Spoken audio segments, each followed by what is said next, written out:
आपण बनवणार आहोत पातीची भाजी। मी पात एक डिशभर घेतलेली आहे, थोडीशी डाळ भिजून घेतलेली आहे मुगाचे, थोडे जिरे घेतले आहे फोडणीला, मीठ घेतलेले आहे चवीनुसार आणि काळं तिखट 1 चमचा घेतलेला आहे। गॅस चालू केलेले आहे, त्याच्यावर मी कढई ठेवलेली आहे। कढईमध्ये मी 1 चमचा तेल टाकत आहे।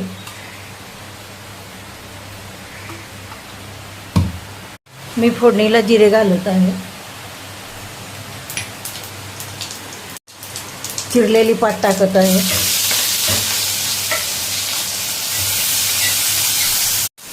पात चांगली परतून घ्यायची आहे। पात चांगली परतून घ्यायची आहे। पात परतत आली की त्याच्यामध्ये आपण ही डाळ टाकायची आहे। मग तिखट टाकायचं आहे, चवीनुसार घेतलेले मीठ ते टाकायचं आहे। पात सगळी परतून घ्यायची आहे। सगळं साहित्य टाकल्याच्या नंतर थोडासा पाण्याचा शितोडा द्यायचा आहे। पाण्याचा शितोडा द्यायचा आहे। मस्त अशी पातीची भाजी आपली तयार झालेली आहे। मी आता प्लेटमध्ये काढून घेत आहे।